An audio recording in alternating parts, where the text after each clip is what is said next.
Welcome to this week's installment of Today and Tomorrow in Scottsdale with Don Henninger. I'm Don. With me is my podcast partner and man with a big heart for Scottsdale, Kevin Maxwell. Hey, Don, how are you? Good to see you. Terrific, Kevin. Here we are another week. Yeah. And speaking of big hearts, we have one with us today, and that would be Diana Smith, who quietly goes about making Scottsdale a special place in a multitude of ways and has been doing it for a very long time. Welcome, Diana. Thank you.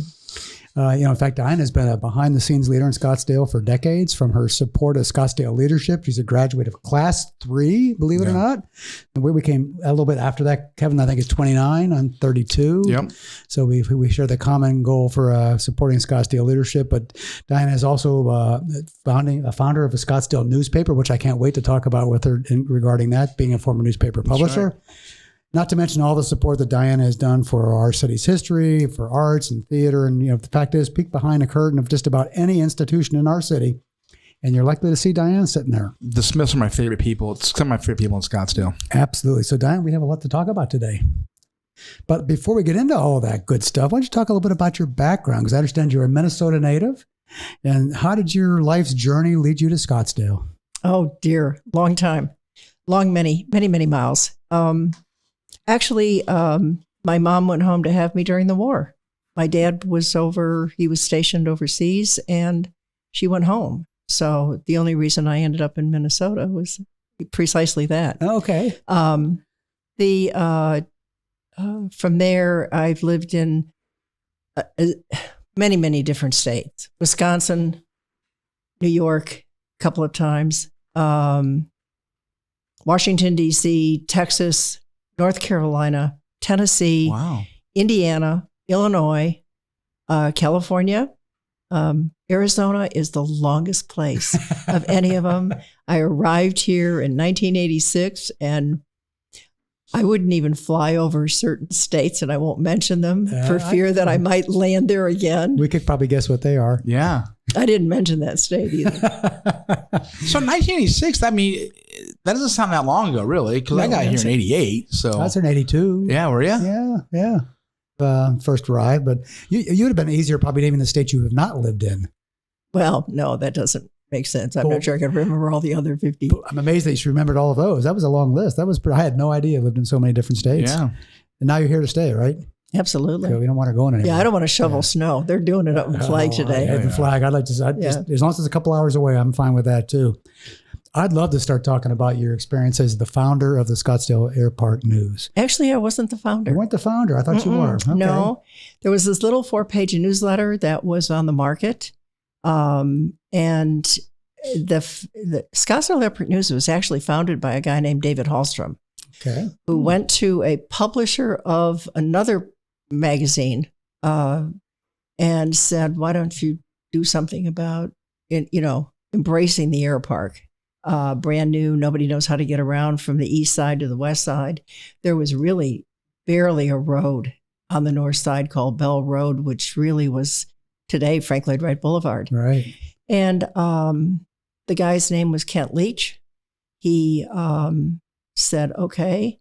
And they started trying to put out something that had a map so that people could identify how to get to the different businesses in and around, at that point, Scottsdale Airport.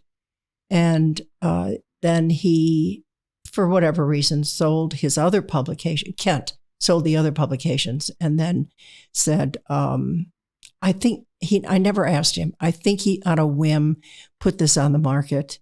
And we happened to be in town and said, yeah, maybe this. And were you looking for a business and just looking we were around? looking for a business. Okay. Yeah. Both our daughters were in college. So we kind of said, we got to do something. We're young. Were you looking for a publishing thing or just anything? No. We were looking for a good business. Could you have bought a gas station or something just easily? That probably would not have happened. Actually, I'll tell you what, we were looking we had a broker.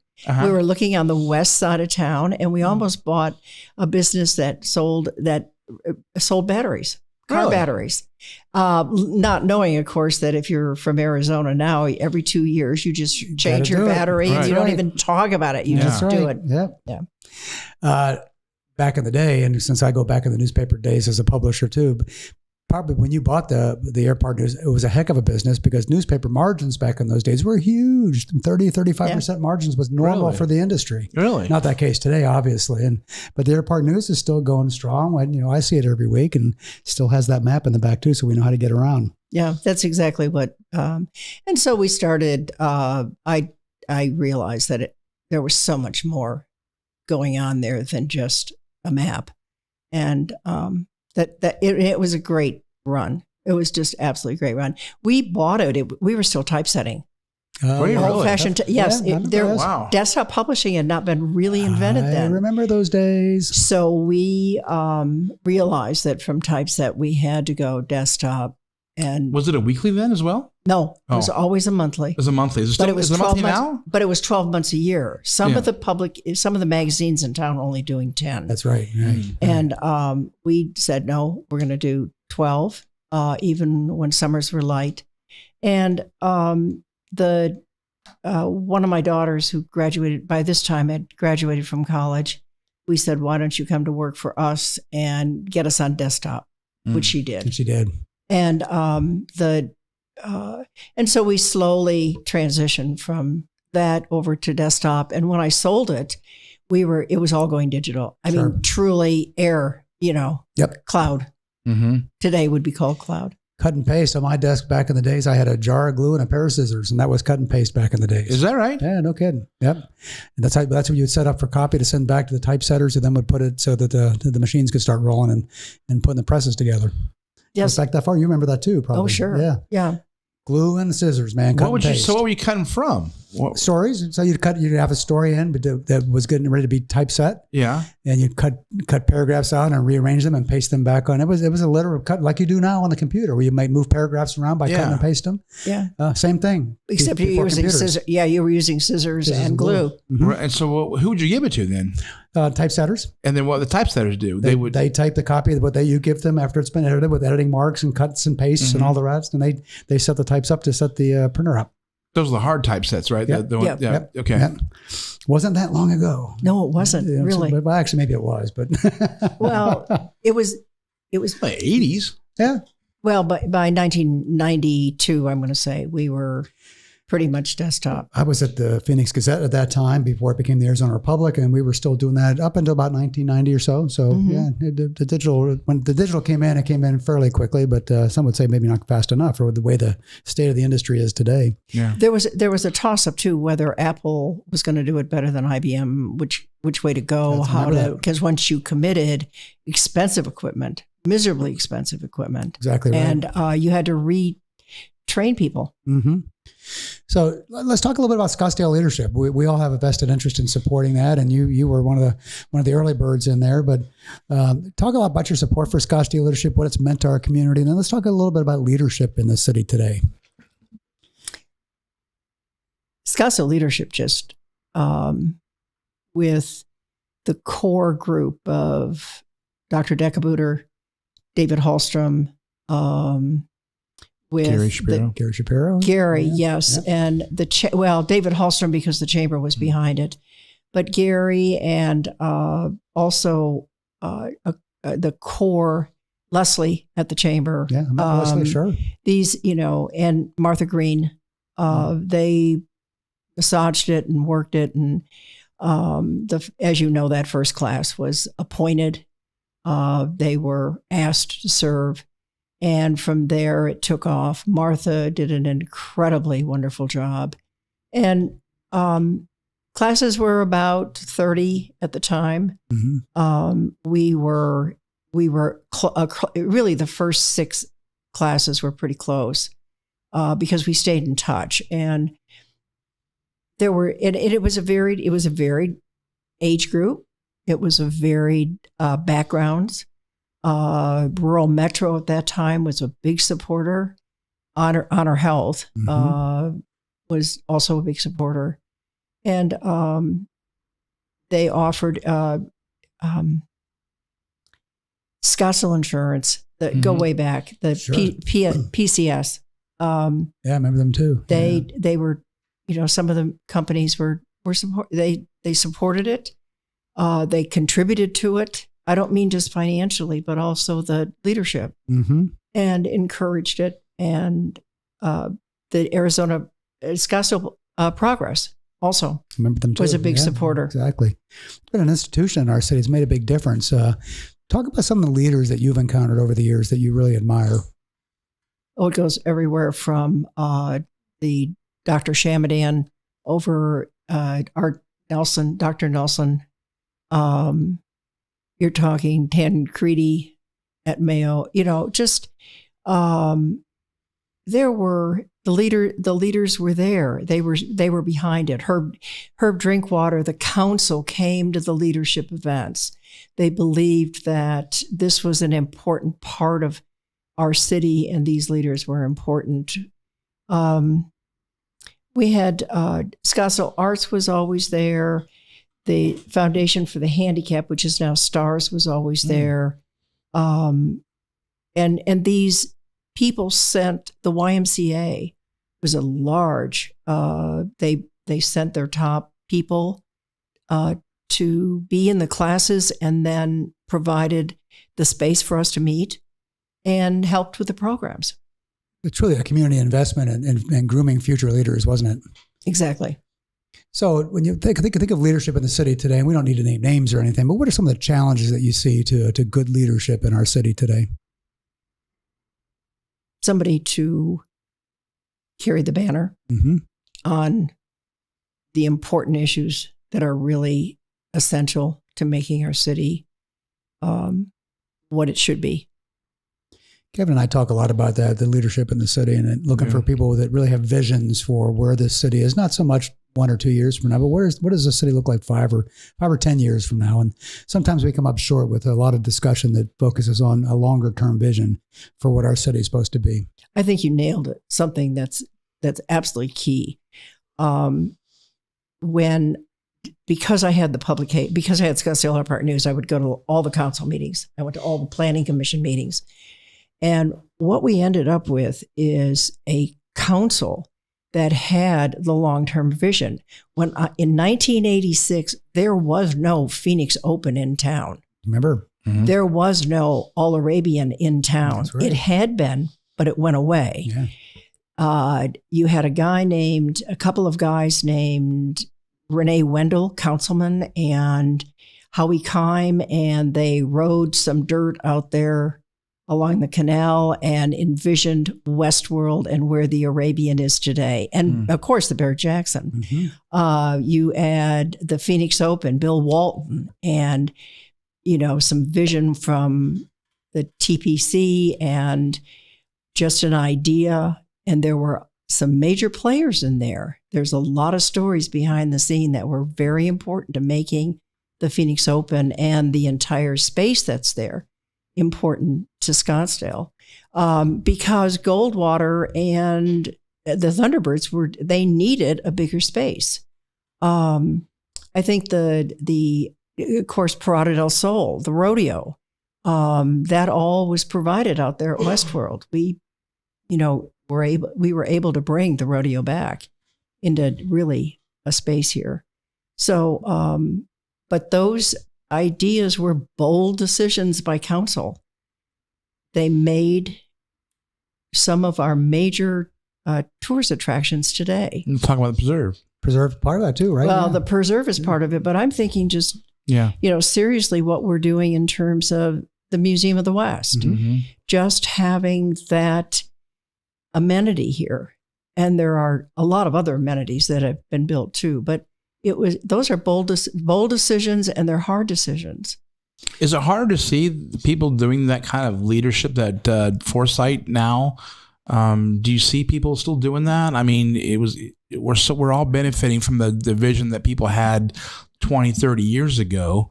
Who are those transformative leaders now, and what are they doing? And are they even able to operate in this current environment that we live in? Well, I'm not going to touch the last part of that, but. All right. The first part, there's some ideas out there. There's some really great ideas out there. Let's expand the Museum of the West. Let's take a look at what we've done with the arts. How come we don't have a viable theater up north? We've got good point. Arizona Music Fest is running shows that are 1,300 people a night. Mm-hmm. through some very dynamic performers, and they're renting space. Why don't we have something up there? Why are we we're capable of doing it? We are, especially with the new facilities that the Civic Center, right? I know that, Gurdon wants to bring some jazz. We don't have any jazz here festival. at all. They pick a festival in there, something like that, right? Yeah. Maybe the new facilities will facilitate some of that. Well, I'm not sure the theater there's only 800 seats. Yeah, I'm talking outdoors. Yeah. Oh, Outdoor stuff. Yeah.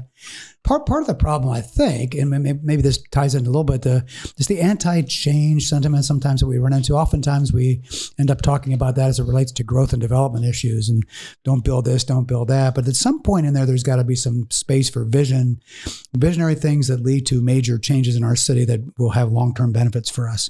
And those conversations are so hard to have these days, particularly at the political level. And so somehow we need to figure out, how do we, as a community, as a city, how do we set the table where those kind of conversations can come to the forefront again? You're a leader. Yeah. Do you have any answers? Well, this is what we're trying to do with this podcast. I know. Is to have these kind of conversations, right? And where it goes from there, I don't know. We need more than that, obviously. It's one thing to talk about it on a podcast, another thing to go out and keep the campaign for whatever it might be going, right? Were you part of Scottsdale 2020 and Scottsdale Visioning? I was, yeah.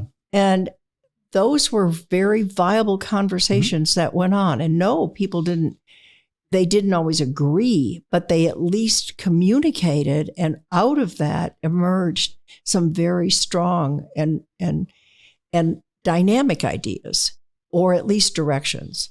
And I think I'd love to see something like that happen again, where the community gets together and has conversations, and we don't have reaction to ideas, but we have additions to ideas.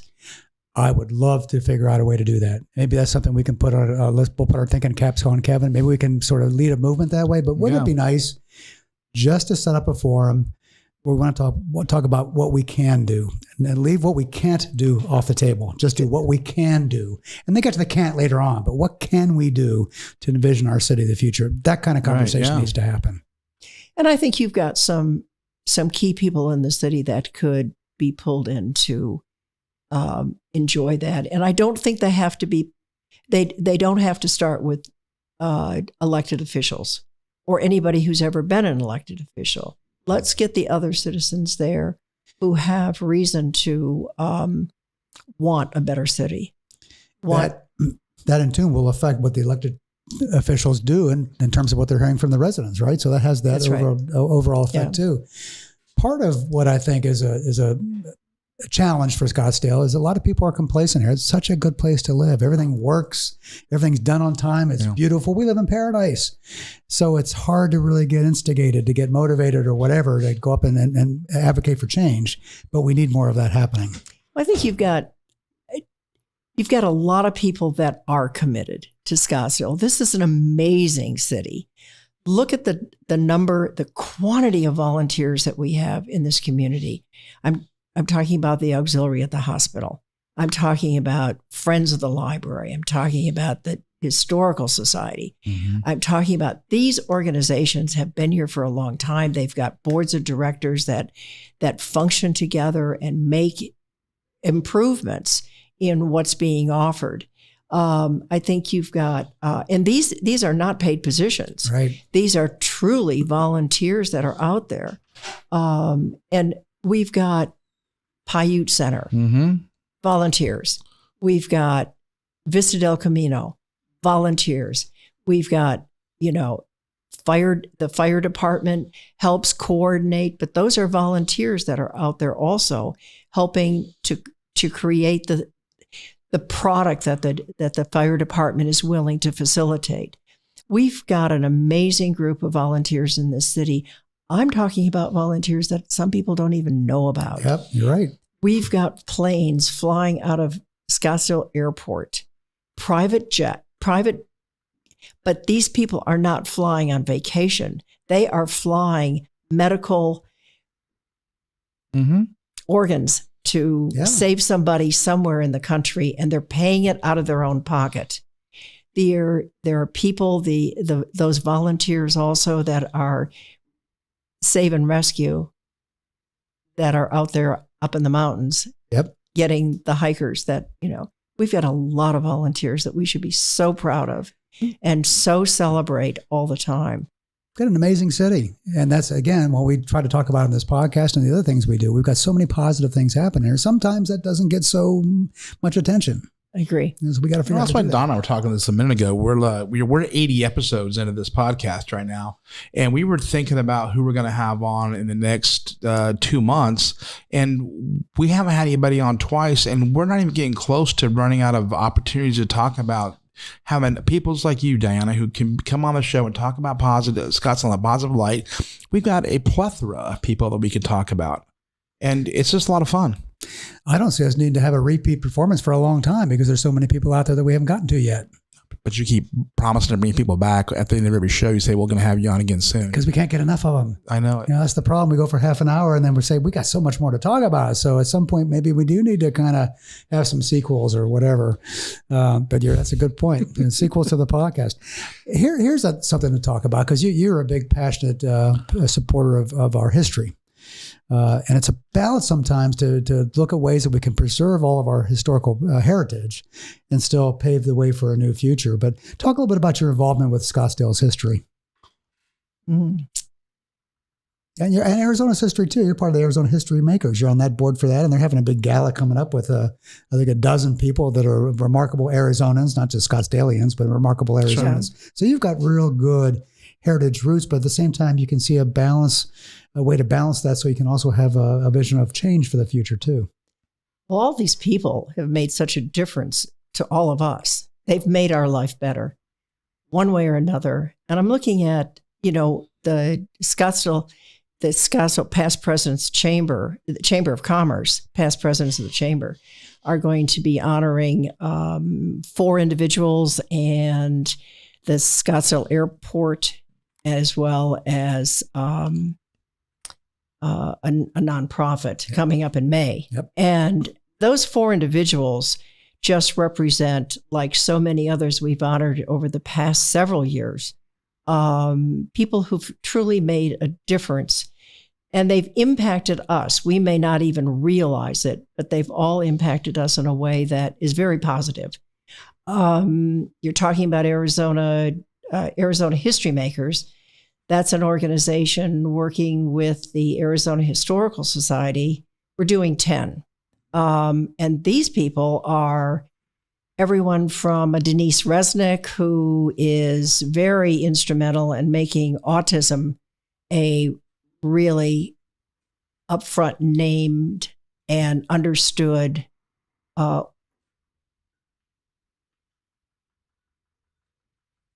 lost a word. It's okay. How about we use the word superstar?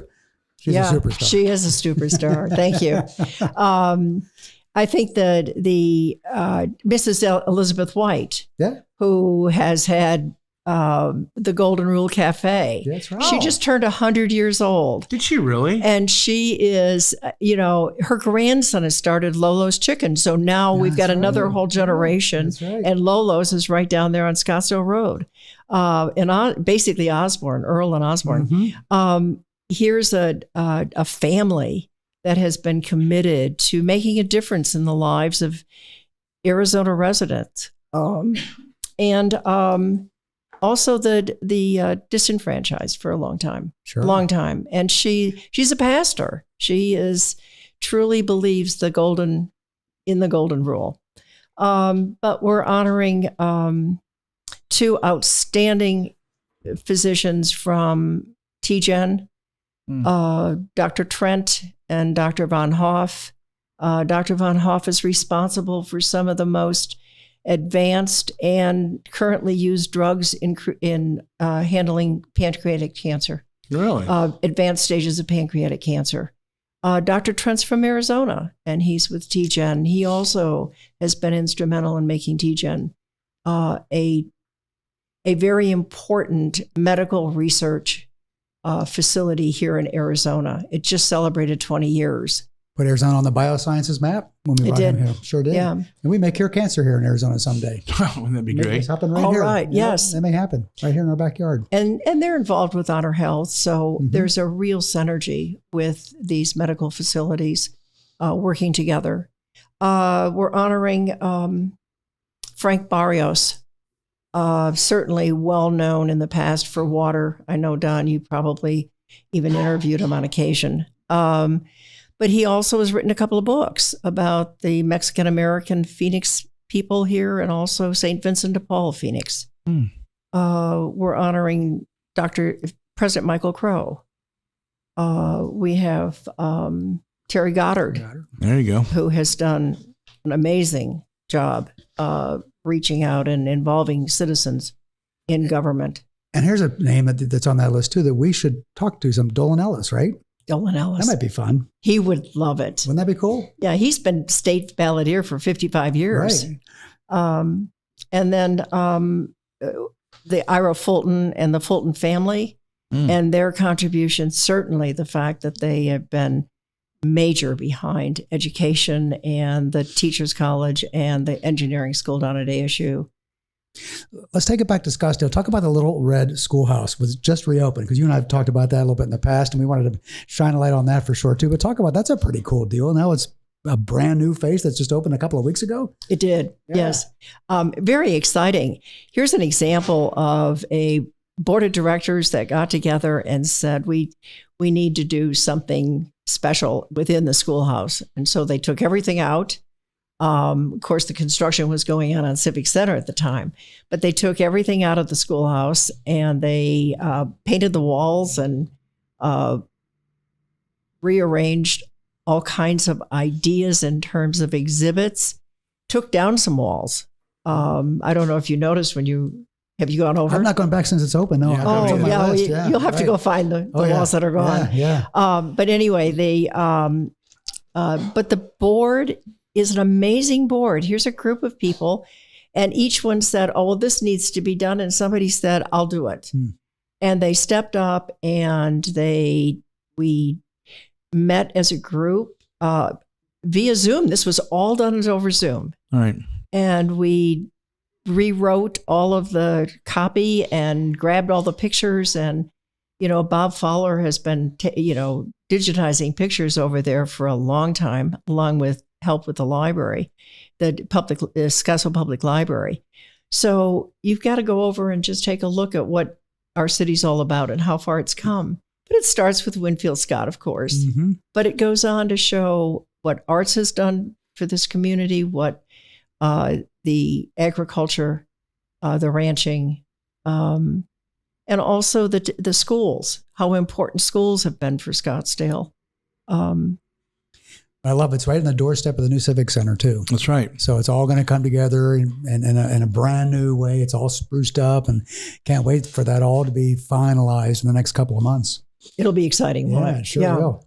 We're going to run out of time, so I'm going to interject myself on this conversation a little bit because I want to ask Diana a question about history, all the stuff you're interested in. You're also very interested in the arts, right? Yes. Yeah, and have done a lot to help support our arts movement. Talk about what you've done in the past and opportunities that exist in the future for promoting the arts.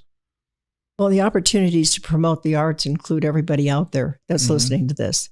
It's time to get involved. It's time to say yes. I've been involved with Scottsdale Arts.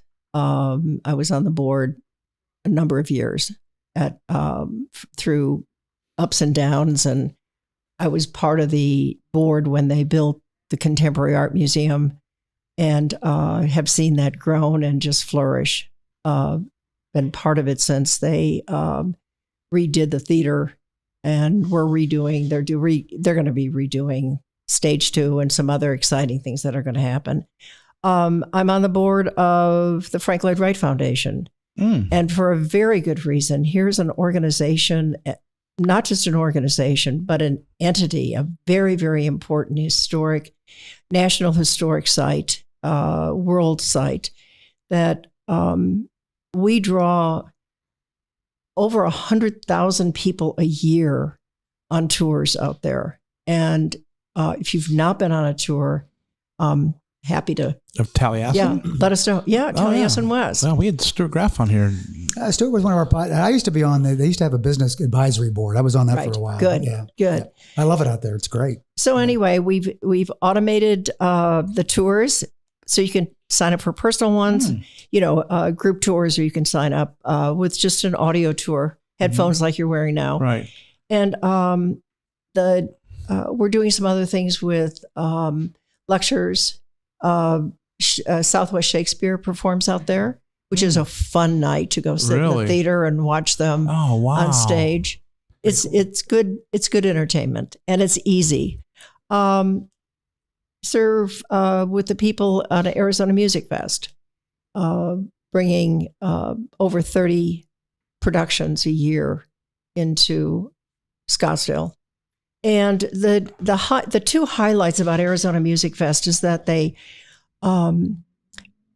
we are going to be starting next week the second part of our festival performances, and that is when the musicians, these are classical performances, when the musicians come from different entities around the country.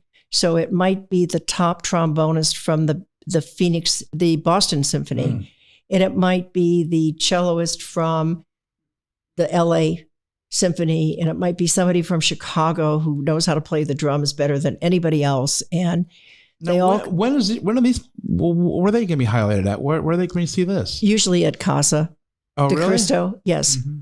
Wow, I want to see that. That's amazing. We got to find a calendar for that. No kidding. But they'll work together. They've never performed together before, so they come together under Robert Moody, and it's a great performance. The thing that my husband and I both enjoy probably the highlight is the young musicians' performances.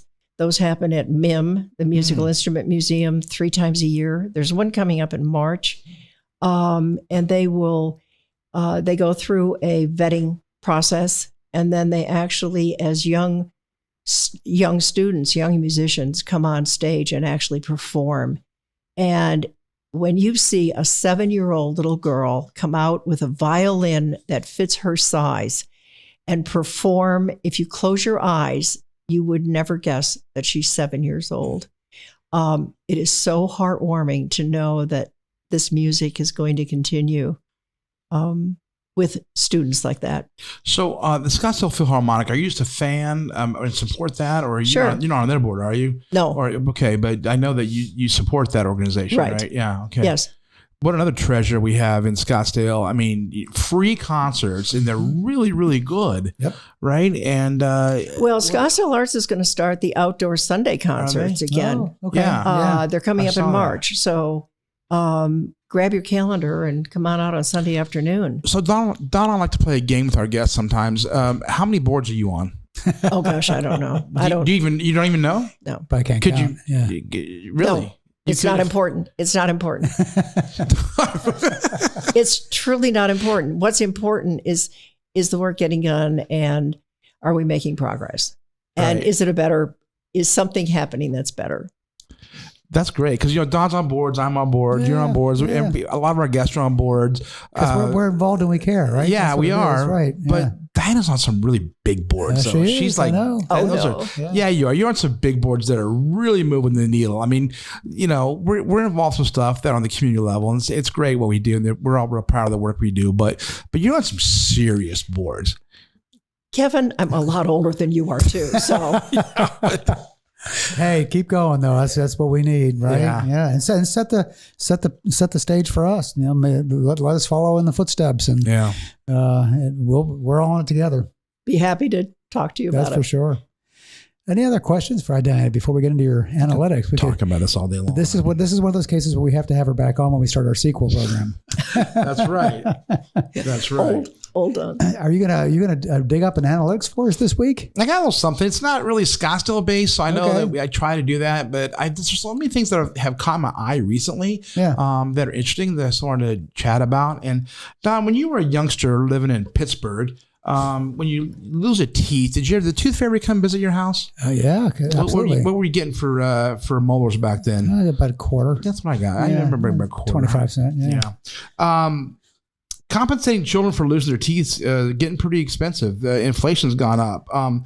The Delta Dental, which is a big major nationwide, right, does an original tooth fairy poll, and they ask their patients how much they're paying children for their teeth. Oh, no. Do you know what the average rate for teeth is right now? Diana's guessing. What are you guessing? $5. She's got $5 up there. That's right. $6.23. Even more than that. 23 cents. Yeah. Over $6 for a tooth? Yeah. I'm going to go pull some of my teeth out, man. Isn't that right? I mean, I thought that was interesting. They're talking about there's 20 teeth that kids usually use 20 teeth. And so that's like over $123. Yeah, that's like a new bike. Yeah, but exactly. Right. Right, yeah. I never got that much money. I never got that much money. Who knew? I know. Right.